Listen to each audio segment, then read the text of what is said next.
I used to think that my life should simply and peacefully move forward.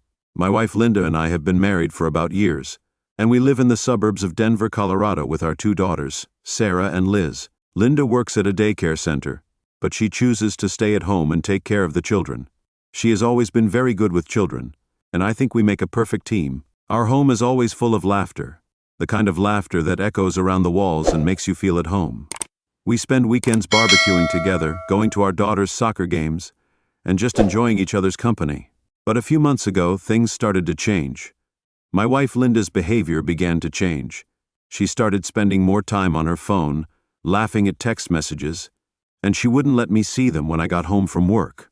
I'd try to relax and have a chat with my wife, but I'd find Linda lost in her own world. She started wearing makeup and perfume, even when she was just running errands. I hadn't seen her care about her appearance like that in years. She started getting mysterious phone calls late at night, and when I walked into the room, she immediately hung up. One Saturday, Linda said she was going to a hot spring with friends. While she was away, I had all kinds of thoughts racing through my head for the first time in my life. I decided to check Linda's phone. If you don't want your life to be turned upside down like mine, subscribe to my channel and learn real-life lessons from the true stories we share every day. Like me, share your thoughts on the shocking truth of my experience in the comments, and show your support by giving it a like. Now that you're subscribed, let's dive deeper into my story. There were flirtatious messages from someone named Chris. The messages were full of jokes and innuendo, and lines like, "Can't wait to see you tonight, last night was amazing," were disheartening. The woman I loved, the mother of my children, was having an affair. I started to observe her behavior and checked her phone whenever I could for more clues. It was clear that Linda had been dating Chris for months, if not longer. One Friday night, Linda said she was going to visit a friend after she left, and I decided to follow her. A few minutes after she left, I got into the car and started following her. Linda parked in front of a small house with dim lighting, and I parked a few blocks away and approached the house from the shadows. Peeking through the window, I saw 2 silhouettes moving around inside the house. It was obvious that they were together, but I needed conclusive evidence. I circled the house, trying to find a better angle where I could see inside through a window. Linda was smiling. Chris stood next to her. I took out my phone and started recording. I walked to another window and looked into the bedroom, where they were having sex right in front of my eyes. I recorded everything, my hands trembling with anger and heartbreak. After a while, I stopped recording and quietly got into my car.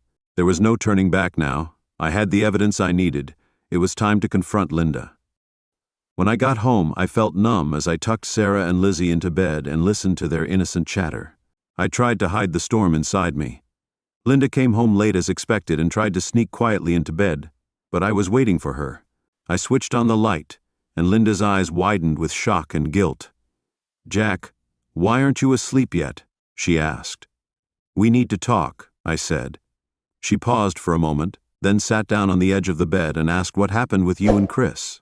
I said, cut to the chase, her face turning pale, and she turned her head away. "Jack, I can explain, you don't need to explain," I said, pulling out my phone and playing the video.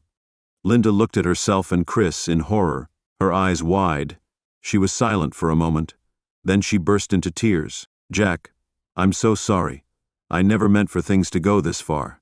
I shook my head, unable to believe that you made the choice you made. "Linda, you chose to destroy everything we built together." The next morning, after the girls had gone to school, I found Linda sitting by the bed, her eyes red from crying. "Jack, let's talk," she said. "We'll talk, Linda," I said, "but you'll do most of the talking. How long has this been going on? Why are you doing this?" She wiped her eyes and took a deep breath. "About a year ago, Chris and I reconnected on Facebook, and the relationship grew closer and closer. So you started sleeping with him, and what about me?" I shouted. "I work hard to provide a good life for you and our daughters, isn't that enough?" "I know, Jack," she said, "but you're never here. I feel like I'm living with a ghost." I looked at her. "What am I supposed to tell our children? That their mother ruined our family?" She slumped to the floor and sobbed. "I don't know what to do, Jack. I don't want to lose you. I love you." "Love?" I bitterly laughed. "Is that what you call love? Linda, you're so selfish." She looked at me in despair and begged, "Please, Jack, give me another chance. Let's go for counseling. I'll do everything I can to fix this." My conflicting emotions were raging within me. Could we really fix this? Could I ever trust her again? I couldn't bear to watch anymore and turned away. I needed time to think. I packed my bags and left the house. I went to my best friend Tom's bar. We have been friends since university, and he is the only one who can help me through this difficult time. When he saw my face, he knew something was seriously wrong. I told him everything, the messages, the videos, and the conflict. We sat in his living room and I shared my plan. Together we worked out a plan. First, I anonymously emailed Linda's closest friends, including Chris's most unforgivable messages. Then I created a fake social media account and uploaded the video. I sent the link to Chris's. I knew it would ruin his reputation and probably cost him his job. A few days later, Linda came to me, her eyes red and puffy from crying. "Jack, what have you done?" she asked me. "I've let everyone know the truth." I said, "You tried to destroy our family, and now you have to live with the consequences." Linda's reputation was ruined, and Chris lost his job. It was time to think about the future, about how to heal and rebuild my life. Linda and Chris had paid the price for what they had done, but now I had to focus on my own recovery and my daughter's happiness. It was a painful process, but for the sake of my daughter, I had to decide to divorce. I made an appointment with divorce lawyer Mara. "With this evidence, you have sufficient grounds for divorce on grounds of adultery." Mara said that we would fight for joint custody of the girls and ensure a fair division of assets. The process has already started, and there is no going back. That evening, after the girls had fallen asleep, I found Linda in the living room. "Jack," she said, "can we talk?" "Yes, we need to talk." "Linda," I said, "but not in the way you hope. I saw the lawyer today. I'm going to file for divorce." "Jack, please don't do this. I know I've hurt you, but for the sake of the children we can work this out. I'll move out tomorrow.